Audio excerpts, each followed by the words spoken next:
किसान अपने खेत में काम कर रहा था।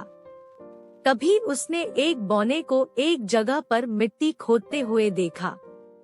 उसने बौने से पूछा, यहाँ मिट्टी क्यों खोद रहे हो? बौना बहुत ही चालाक था।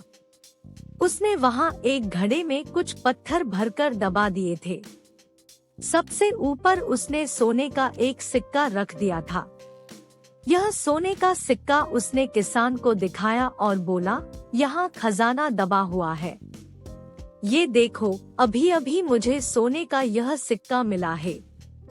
यह खेत मेरा है, इसलिए खजाना भी मेरा ही हुआ ना? किसान ने अधिकार जताते हुए कहा। लेकिन खजाना ढूंढा तो मैंने है।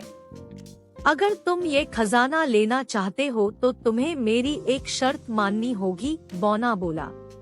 क्या शर्त है? किसान ने पूछा। तब बौना बोला, अगले 2 वर्षों तक अपने खेतों में तुम जो कुछ भी बोओगे उसका आधा हिस्सा मेरा होगा।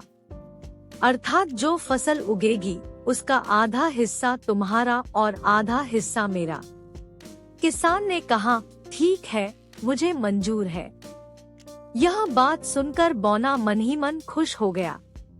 उसको हंसते देखकर किसान को थोड़ा संदेह हुआ। वह तुरंत समझ गया कि कुछ गड़बड़ है।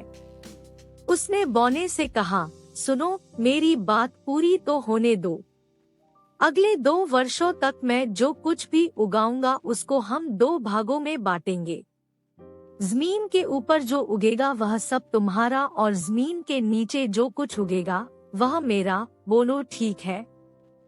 बौने ने सोचा कि यह तो और भी ज्यादा फायदे वाली बात है।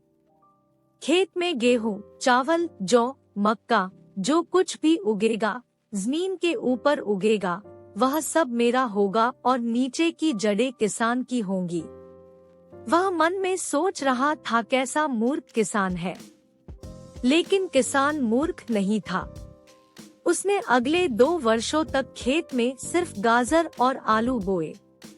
बेचारे बौने को 2 वर्ष तक केवल जमीन के ऊपर के पत्ते ही मिले, क्योंकि गाजर और आलू सब जमीन के नीचे उगते हैं और जमीन के नीचे का हिस्सा तो किसान का था ना। 2 वर्षों बाद खजाने को निकालने का समय आया। बौने ने सोचा कि जब किसान को खजाने को जगह पत्थरों वाला घड़ा मिलेगा तो उसे अपने किए की सजा मिल जाएगी। लेकिन भगवान भी बुद्धिमान व्यक्ति का साथ देते हैं। जब वह जगह खोदी गई तो वहाँ 2 घड़े मिले।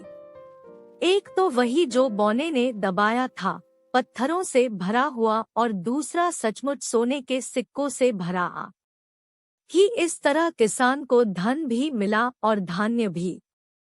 और यह सब हुआ उसकी समझदारी की वजह से।